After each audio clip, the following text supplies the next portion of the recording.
Hello friends, welcome to my channel Aarambh classes.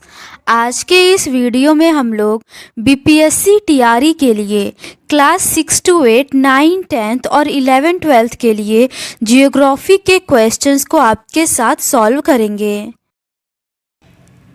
इस book में NCERT के क्लास 6 से लेके 12 तक सभी चैप्टर्स के एमसीक्यूज दिए हुए हैं। इस बुक में BPSC TRE 1, 2, 3, DSSB TGT PGT, KVS TGT PGT, NVS TGT PGT, EMRS TGT PGT में कुल मिलाकर 91 क्वेश्चन पेपर के एनसीईआरटी बेस्ड क्वेश्चंस दिए हुए हैं। तो बिना देर किए चलिए आज का ये वीडियो शुरू करते हैं।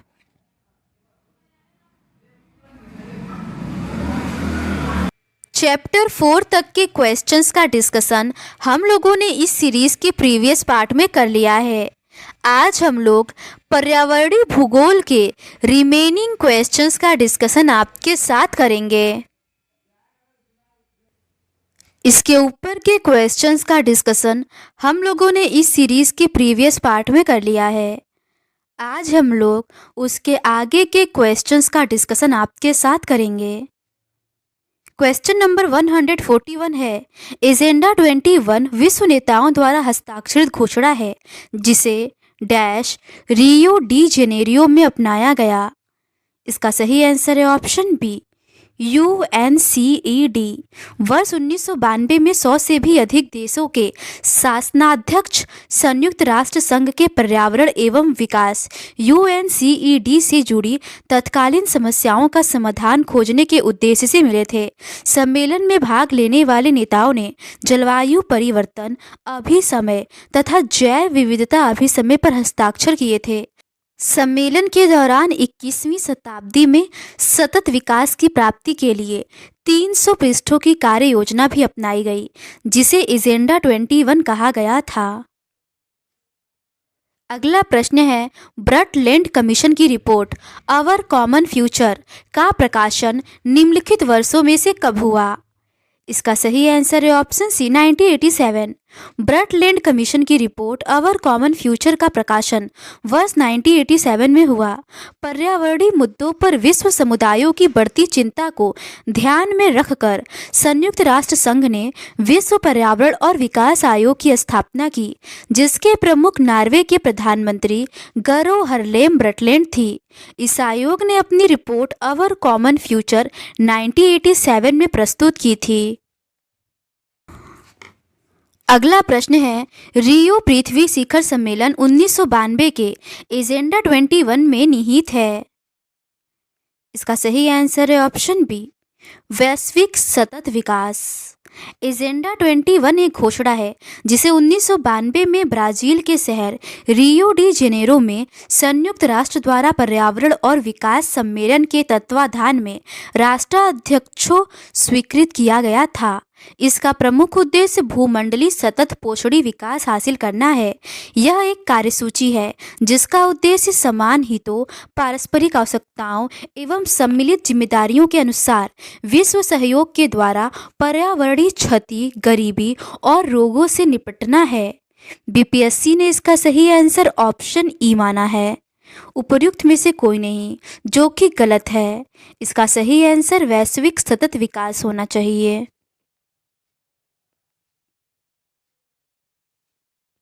आगे के प्रश्न वायुमंडलीय ऊष्मन से संबंधित है। क्वेश्चन नंबर 144 है, पृथ्वी के वायुमंडल में गर्मी को रोकने के लिए जिम्मेदार प्राथमिक ग्रीन हाउस गैस कौन सी है। इसका सही आंसर है ऑप्शन ए, कार्बन डाइऑक्साइड। पृथ्वी के वायुमंडल में गर्मी को रोकने के लिए जिम्मेदार प्राथमिक green house gas carbon dioxide है। ग्रीन हाउस गैसों की उपस्थिति के कारण वायुमंडल एक ग्रीन हाउस की भांति व्यवहार करता है। वायुमंडल प्रवेशी सौर विकिरण का पोषण भी करता है, किंतु पृथ्वी की सतह से ऊपर की ओर उत्सर्जित होने वाली अधिकतम दीर्घ तरंगों को अवशोषित करती है। मुख्य ग्रीन हाउस गैसें हैं carbon dioxide, chlorofluorocarbon, methane, nitrous oxide और ओजोन। अगला प्रश्न है, ग्रीन हाउस प्रभाव वास्तव में किससे संबंधित है? इसका सही आंसर है ऑप्शन सी, ग्लोबल वार्मिंग से। ग्रीन हाउस प्रभाव वास्तव में ग्लोबल वार्मिंग से संबंधित है। कार्बन डाइऑक्साइड वायुमंडल में फैलकर पृथ्वी से विकिरित ऊष्मा को पृथ्वी पर रोककर ग्रीन हाउस प्रभाव पैदा करती है, इसीलिए इसे ग्रीन हाउस गैस कहते हैं। इसके अभाव में धरती इतनी ठंडी हो जाती है कि इस पर रहना असंभव होता है, किंतु जब कारखानों एवं कार के धुएं से वायुमंडल में इसका स्तर बढ़ता है, तब इस ऊष्मा के द्वारा पृथ्वी का तापमान बढ़ता है। इसे भूमंडलीय तापन कहते हैं। तापमान में इस वृद्धि के कारण पृथ्वी के सबसे ठंडे प्रदेश में जमी हुई बर्फ पिघलती है, जिसके परिणाम स्वरूप समुद्र के जलस्तर में वृद्धि होती है, जिससे तटीय क्षेत्रों में बाढ़ आ जाती है। दीर्घ अवधि में इसके कारण जलवायु में अत्यधिक परिवर्तन हो सकता है, जिसके फलस्वरूप कुछ पौधे एवं पशु लुप्त हो सकते हैं। अगला प्रश्न है, ग्लोबल वार्मिंग के प्रभाव में निम्नलिखित में से कौन शामिल है? इसका सही आंसर है option D, all of the above. हिमनदों का पिघलना, जलवायु परिवर्तन और बढ़ता समुद्र स्तर। अगला प्रश्न है, यदि किसी प्रकार समस्त कार्बन डाइऑक्साइड को अकस्मात वातावरण में से निकाल दिया जाए तो महासागर इसकी आपूर्ति पुनः कितने समय में कर देगा? इसका सही आंसर है ऑप्शन डी, कुछ हजार वर्षों के अंदर। यदि किसी प्रकार समस्त कार्बन डाइऑक्साइड को अकस्मात वातावरण में से निकाल दिया जाए तो महासागर इसकी आपूर्ति पुनः कुछ हजार वर्षों के अंदर कर देगा। वर्तमान में वायुमंडल में विकास की 3 अवस्थाएं हैं। इसकी पहली अवस्था में आदिकालीन वायुमंडलीय गैसों का ह्रास है। दूसरी अवस्था में पृथ्वी के भीतर से निकली भाप एवं जल वाष्प में वायुमंडल की संरचना को जैव मंडल के प्रकाश संश्लेषण प्रक्रिया ने संशोधन किया। प्रारंभ में पृथ्वी के वायुमंडल में हाइड्रोजन व हीलियम की अधिकता थी। पृथ्वी के ठंडा होने और विभेदन के दौरान पृथ्वी के अंदरूनी भाग से बहुत सी गैसें व जल वाष्प बाहर निकले। इसी से आज वायुमंडल का उद्भव हुआ। वह प्रक्रिया जिससे पृथ्वी के भीतरी भाग से गैसें धरती पर आई, इसे गैस उत्सर्जन कहा जाता है। पृथ्वी पर उपस्थित महासागर पृथ्वी की उत्पत्ति से लगभग 50 करोड़ सालों के अंतर्गत बने। लगभग 250 से 300 करोड़ साल पहले प्रकाश संश्लेषण प्रक्रिया विकसित हुई। प्रकाश संश्लेषण की प्रक्रिया द्वारा ऑक्सीजन में बढ़ोतरी महासागरों की देन है। वायुमंडल में ऑक्सीजन की मात्रा 200 करोड़ वर्ष पूर्व पूर्ण रूप से भर गई। अगला प्रश्न है, कौन सी मानव क्रियाएं वायुमंडल में अधिकतम कार्बन डाइऑक्साइड उत्पन्न करती हैं? इसका सही आंसर है ऑप्शन बी, जीवाश्म ईंधन जलाना। जीवाश्म ईंधन का जलाना मानव द्वारा वायुमंडल में अधिकतम कार्बन डाइऑक्साइड उत्पन्न करता है। कार्बन डाइऑक्साइड एक प्रमुख परिवर्तनशील गैस है जिसका वायुमंडलीय गैसों के संगठन में 0.03% का योगदान है। कार्बन डाइऑक्साइड प्रकाश संश्लेषण में सहायक होती है। हरे पादप अपने भोजन के रूप में कार्बन डाइऑक्साइड का प्रयोग करते हैं। वायुमंडलीय कार्बन डाइऑक्साइड प्रवेश सौरिक विकिरण तरंगों के लिए पारदर्शी होती है, परंतु बहिर्गामी पार्थिव विकिरण के लिए अपारदर्शी अर्थात अवरोधक होता है। वायुमंडल में कार्बन डाइऑक्साइड में वृद्धि होने से भूमंडलीय उष्मन का खतरा उत्पन्न हो गया है। मनुष्य के आर्थिक क्रियाकलापों द्वारा कार्बन डाइऑक्साइड के उत्सर्जन से निरंतर वृद्धि के कारण वायुमंडल में कार्बन डाइऑक्साइड का सांद्रण लगातार बढ़ता जा रहा है, जिससे पृथ्वी पर मौसम एवं जलवायु संबंधी समस्या उत्पन्न हो रही है। अगला प्रश्न है, ऊर्जा उत्पादन के लिए जीवाश्म ईंधन को जलाने से क्या होता है? इसका सही आंसर है ऑप्शन डी, उपर्युक्त में से एक से अधिक। ऊर्जा उत्पादन के लिए जीवाश्म ईंधन को जलाया जाता है। जीवाश्म ईंधन के अंतर्गत तेल, गैस एवं कोयला को सम्मिलित किया जाता है। जीवाश्म ईंधन के दहन से मुख्यतः कार्बन डाइऑक्साइड का उत्सर्जन होता है। जीवाश्म ईंधन के दहन से ग्रीनहाउस गैस उत्सर्जन में वृद्धि तथा वायु प्रदूषण एवं जलवायु परिवर्तन जैसी चुनौतियां उत्पन्न होती हैं। वायुमंडल में ग्रीन हाउस गैसों के उत्सर्जन को कम करने के लिए वैश्विक स्तर पर सबसे महत्वपूर्ण प्रयास क्योटो प्रोटोकॉल है, जिसकी उद्घोषणा 1997 में की गई थी।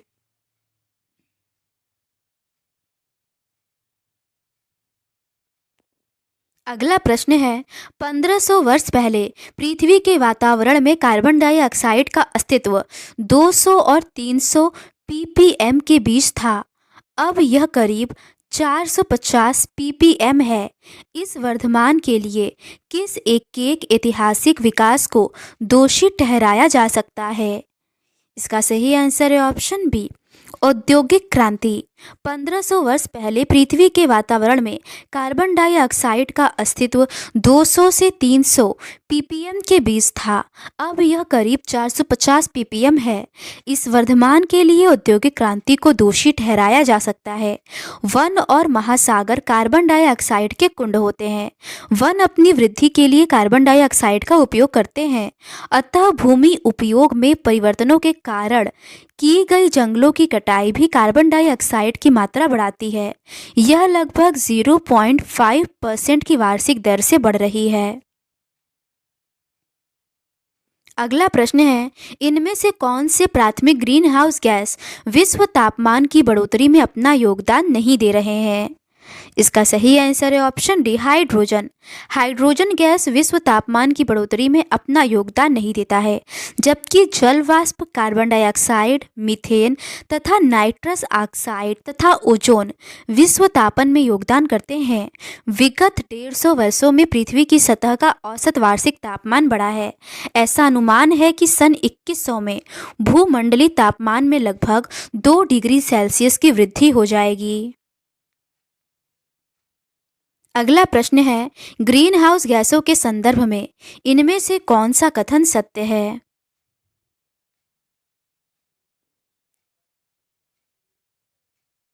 पहला है, वर्तमान में गंभीर चिंता का विषय वाले प्रमुख ग्रीन हाउस गैसें हैं carbon dioxide, chlorofluorocarbon, methane, nitrous oxide एवं ओजोन। दूसरा है, ओजोन जो समताप मंडल में घातक पराबैंगनी किरणों को अवशोषित करता है, भौमिक विकिरणों को अवशोषित करने में अत्यंत प्रभावी है जब वे ऊपरी क्षोभ मंडल में विद्यमान होते हैं। इसका सही आंसर है ऑप्शन ए, केवल एक। जीवाश्म ईंधनों के अपूर्ण दहन, स्वचालित वाहनों, औद्योगिक प्रतिष्ठानों आदि से कार्बन मोनोऑक्साइड गैस का उत्सर्जन होता है। यह गैस सांस के माध्यम से शरीर में पहुंचकर रक्त में उपस्थित हीमोग्लोबिन की ऑक्सीजन वहन क्षमता को कम कर देती है, जिसके फलस्वरूप मनुष्य की मृत्यु हो जाती है। अगला प्रश्न है, मुख्य ग्रीन हाउस गैसों में से एक डैश है। इसका सही आंसर है ऑप्शन डी, मीथेन। अगला प्रश्न है, गाड़ियों में पेट्रोल या डीजल अपूर्ण रूप से जलने से पैदा होता है। इसका सही आंसर है option B, carbon monoxide gas. अगला प्रश्न है, ग्रीन हाउस प्रभाव के लिए कौन सी गैस जिम्मेदार है? इसका सही आंसर है ऑप्शन डी, कार्बन डाइऑक्साइड।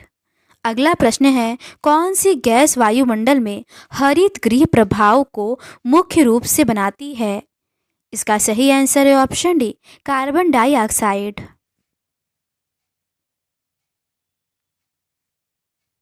अगला प्रश्न है, निम्नलिखित में से कौन सा प्रमाण विश्वव्यापी तापक्रम वृद्धि ग्लोबल वार्मिंग में अनुक्रमिक वृद्धि के सिद्धांत का समर्थन नहीं करता है?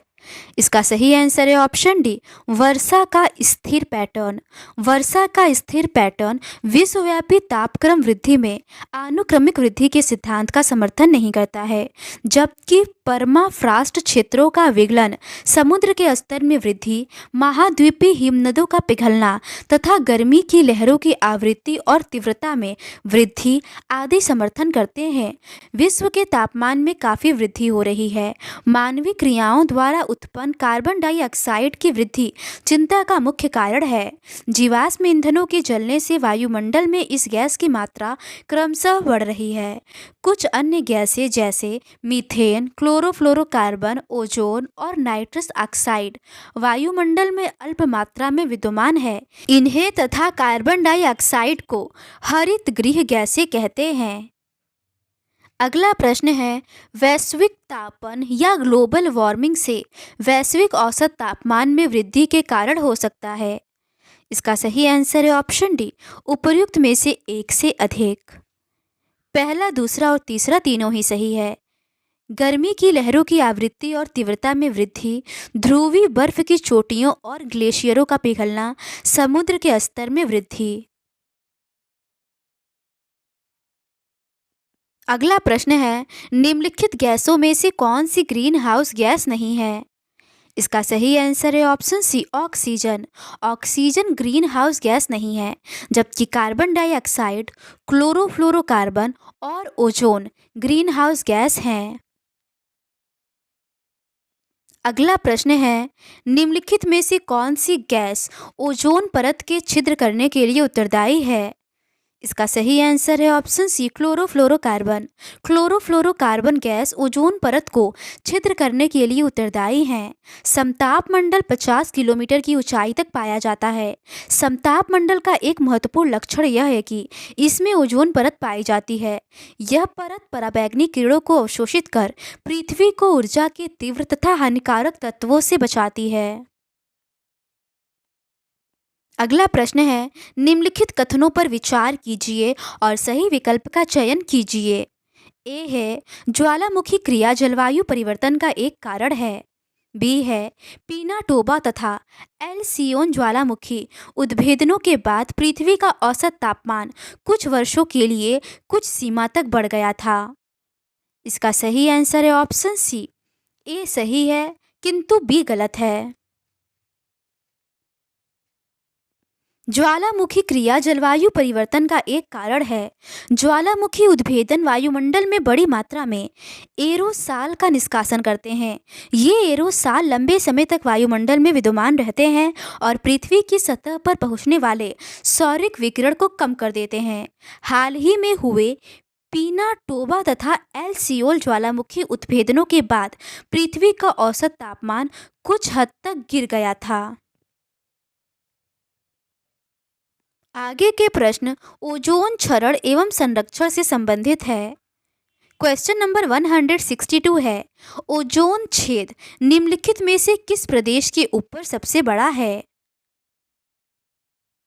इसका सही आंसर है ऑप्शन बी, अंटार्कटिका। ओजोन छिद्र अंटार्कटिका प्रदेश के ऊपर सबसे बड़ा है। ओजोन छिद्र तकनीकी रूप से कोई छिद्र नहीं है, बल्कि यह अंटार्कटिका के ऊपर समताप मंडल में ऐसा ओजोन अपघटित क्षेत्र होता है जहां पर ओजोन के सांद्रण में कमी हो जाती है, अर्थात जहां पर ओजोन पूर्णतः लुप्त हो जाती है। ओजोन परत में ओजोन रहित भागों को ओजोन छिद्र कहा जाता है। यह अपघटन दक्षिणी गोलार्ध में बसंत ऋतु के शुरू होने पर घटित होता है। ओजोन परत के छिद्र को पहली बार ब्रिटिश वैज्ञानिक जोसेफ फॉरमैन द्वारा 1985 में अंटार्कटिका के ऊपर देखा गया था। अगला प्रश्न है, ओजोन सतह किस प्रदूषक द्वारा अधिक जर्जर होती है। इसका सही आंसर है ऑप्शन डी, क्लोरोफ्लोरोकार्बन। ओजोन सतह क्लोरोफ्लोरोकार्बन प्रदूषक द्वारा अधिक जर्जर होती है। ओजोन एक प्रकार की ऑक्सीजन गैस है जिसमें 3 एटम ऑक्सीजन एवं एक अणु ओजोन का मिला होता है। वायुमंडल के निचले भाग में ओजोन की मात्रा कम पाई जाती है, फिर भी स्मोक पर सूर्य की किरणें पड़ने से इसकी उत्पत्ति होती रहती है। वायुमंडल में ओजोन गैस की सघनता 20 किलोमीटर से लेकर 50 किलोमीटर तक की ऊंचाई में अधिक पाई जाती है। ओजोन गैस सूर्य से आने वाली पराबैंगनी किरणों को सोख लेती है। यही अल्ट्रावायलेट किरणें सीधे पृथ्वी पर पहुंचने लगे तो मानव जीव जंतुओं में त्वचा कैंसर जैसी बीमारी फैलती है। वास्तव में ओजोन परत के ह्रास का मुख्य कारण क्लोरोफ्लोरोकार्बन गैस है। क्लोरोफ्लोरोकार्बन गैस का उत्सर्जन मुख्यतः फ्रिज, फोम, एसी और डिटर्जेंट उद्योग से होता है। आगे के प्रश्न विविध से संबंधित है। क्वेश्चन नंबर 164 है, निम्नलिखित संयोजनों में से कौन सा सही है? पहला है पृथ्वी शिखर सम्मेलन 1992 रियो डी जेनेरो। दूसरा है आपदा प्रबंधन संबंधी विश्व सम्मेलन 1994 योकोहामा। तीसरा है राष्ट्रीय आपदा प्रबंधन संस्थान हैदराबाद। और चौथा है अंतर्राष्ट्रीय केंद्र सुनामी संबंधी जानकारी के लिए होनलुलु। इसका सही आंसर है ऑप्शन ए, पहला, दूसरा और चौथा सही है। स्टॉकहोम सम्मेलन की 20वीं वर्षगांठ मनाने के लिए संयुक्त राष्ट्र संघ ने ब्राजील के रियो डी जेनेरियो में 1992 में पर्यावरण और विकास सम्मेलन आयोजित किया, जिसे अर्थ समिट या पृथ्वी शिखर सम्मेलन भी कहा जाता है। प्राकृतिक आपदाओं पर पहला विश्व सम्मेलन 23 से 27 मई 1994 तक जापान के याकोहामा में आयोजित किया गया था। यह सतत विकास के संदर्भ में आपदा और जलवायु जोखिम प्रबंधन पर केंद्रित संयुक्त राष्ट्र सम्मेलन की एक श्रृंखला है। अंतर्राष्ट्रीय सुनामी संबंधी केंद्र होनोलुलु में स्थित है। इसकी स्थापना नवंबर 1965 में संयुक्त राष्ट्र शैक्षिक, वैज्ञानिक और सांस्कृतिक संगठन यूनेस्को के अंतर सरकारी समुद्र विज्ञान आयोग द्वारा IOC संकल्प 4-6 के रूप में की गई थी। राष्ट्रीय आपदा प्रबंध संस्थान नई दिल्ली में स्थित है, न कि हैदराबाद में। अगला प्रश्न है, जो पौधे जली हुई मिट्टी में पनप सकते हैं उन्हें क्या कहा जाता है? इसका सही आंसर है ऑप्शन ए, पायरोफिलस या दग्ध क्षेत्र रागी।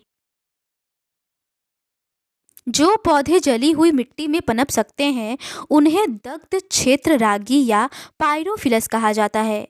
पायरोफिलस जीव वे हैं जो आग से काफ़ी हद तक प्रभावित होते हैं। पायरोफिलस प्रजातियां पौधों, कवक और जानवरों के बीच पाई जाती है, जिनमें कई पायरोफिलस कीड़े भी शामिल हैं। अगला प्रश्न है, वनस्पति या पौधों की प्रमुख विशेषताओं को किसके द्वारा नियंत्रित किया जाता है? इसका सही आंसर है ऑप्शन बी, जलवायु। वनस्पति या पौधों की विशेषताओं को जलवायु द्वारा नियंत्रित किया जाता है। प्राकृतिक वनस्पति का वह भाग जो कि मनुष्य की सहायता के बिना अपने आप पैदा होता है और लंबे समय तक उस पर मानवीय प्रभाव नहीं पड़ता, इसे अक्षत वनस्पति कहते हैं। वनस्पति या पौधों की विशेषता निम्नलिखित कारणों से होती है। धरातल, जलवायु। वनस्पति की विविधता तथा विशेषताएं तापमान और वायु की नमी पर निर्भर करती है। अगला प्रश्न है, वनों की कटाई का किस पर सर्वाधिक नकारात्मक प्रभाव पड़ सकता है? इसका सही आंसर है ऑप्शन बी, वर्षा पर। वनों की कटाई वर्षा पर सर्वाधिक नकारात्मक प्रभाव डालती है। वन बहुमूल्य राष्ट्रीय संसाधन है जिसका अर्थव्यवस्था के अतिरिक्त प्रदूषण नियंत्रण और पारिस्थितिकी संतुलन बनाए रखने में महत्वपूर्ण योगदान है। इसके द्वारा कई प्रत्यक्ष और परोक्ष लाभ प्राप्त होता है। वन जलवायु को प्रभावित करते हैं। इनकी तापमान, आर्द्रता और वर्षा नियंत्रण में प्रभावशाली भूमिका होती है। वन मृदा अपरदन, मृदा अवक्रमण और बाढ़ों के नियंत्रण में सहायक होते हैं। अगला प्रश्न है, ब्रटलैंड रिपोर्ट किस आयोग का परिणाम है? इसका सही आंसर है ऑप्शन सी, WCED। वर्ष 1987 में पर्यावरण और विकास पर विश्व आयोग, world commission on environment and development, WCED ने अवर कॉमन फ्यूचर शीर्षक से एक रिपोर्ट प्रकाशित की। इस आयोग की अध्यक्ष ग्रो LM ब्रटलैंड थी, इसीलिए इस रिपोर्ट को ब्रटलैंड रिपोर्ट के नाम से जाना जाता है। WCED की स्थापना वर्ष 1983 में हुई। अगला प्रश्न है, ब्रटलैंड आयोग रिपोर्ट किस वर्ष में प्रकाशित हुआ? इसका सही आंसर है ऑप्शन सी 1987 में। ब्रटलैंड आयोग रिपोर्ट वर्ष 1987 ईस्वी में प्रकाशित की गई थी। इस रिपोर्ट द्वारा वैश्विक स्तर पर संसाधन संरक्षण में मूलाधार योगदान किया गया। इस रिपोर्ट ने सतत पोषणीय विकास की संकल्पना प्रस्तुत की और संसाधन संरक्षण की वकालत की। यह रिपोर्ट बाद में अवर कॉमन फ्यूचर शीर्षक से पुस्तक के रूप में प्रकाशित हुई। सतत पोषणीय विकास का अर्थ है कि विकास पर्यावरण को बिना नुकसान पहुंचाए हो और वर्तमान विकास की प्रक्रिया भविष्य की पीढ़ियों की आवश्यकता की अवहेलना न करे।